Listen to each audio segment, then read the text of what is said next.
ஒரு பர்ஃபெக்டான வெண்பொங்கல் எப்படி செய்கிறதுன்னு பார்த்துடலாம். எங்களில் கிடைக்கிற மாதிரி வாயில் வச்சோன்னே வெண்ணெய் மாதிரி கரைஞ்சிரும். இப்போ வெண்பொங்கல் பண்ணுறதுக்கு ஒரு டம்ளர் அளவுக்கு பச்சரிசி, அதிலே அரை கப் அளவுக்கு பாசிப்பருப்பு எடுத்திருக்கேன்.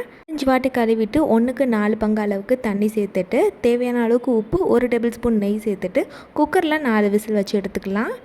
மிக்ஸி ஜாரில் தேங்காய், பொட்டுக்கடலை, வரமிளகா, பூண்டு, தேவையான அளவுக்கு உப்பு சேர்த்துட்டு தேங்காய் சட்னியும் அரைச்சி எடுத்தாச்சு. அதுக்கு ஒரு தாளிப்பு போட்டு ஓரமாக வச்சிடலாம். இப்போ குக்கரில் 4 விசில் வந்துடுச்சு. ப்ரெஷர் ரிலீஸ் ஆகிற வரைக்கும் அப்படியே வெயிட் பண்ணிடலாம். பொங்கல் தாளிப்புக்கு கடாயில் 2 டேபிள் ஸ்பூன் அளவுக்கு நெய் சேர்த்துட்டு குட்டி குட்டியாக கட் பண்ணி வச்சுருக்கேன் இஞ்சி, 1 டேபிள் ஸ்பூன் மிளகு, சீரகம், கொஞ்சமாக முந்திரி பருப்பு, கருவேப்பிலை சேர்த்துட்டு நல்லா பொரிய வச்சுக்கலாம். நல்லா வாசனை வர வரைக்கும் பொரிஞ்சதுக்கப்புறமா நம்ம வெண்பொங்கலில் அப்படியே சேர்த்துக்கணும். இப்போ எல்லா இடத்துலையும் படுற மாதிரி நல்லா மிக்ஸ் பண்ணி விட்டா சூப்பரான பர்ஃபெக்டான வெண்பொங்கல் ரெடி ஆயிரும். இது சுட சுட சாம்பார், தேங்காய் சட்னியோட வச்சு சாப்பிட்டோம்னா சூப்பர் டேஸ்ட்டாக இருக்கும். இதே மாதிரி ட்ரை பண்ணி பார்த்தா பொங்கல் சொதப்பாமல் வரும்.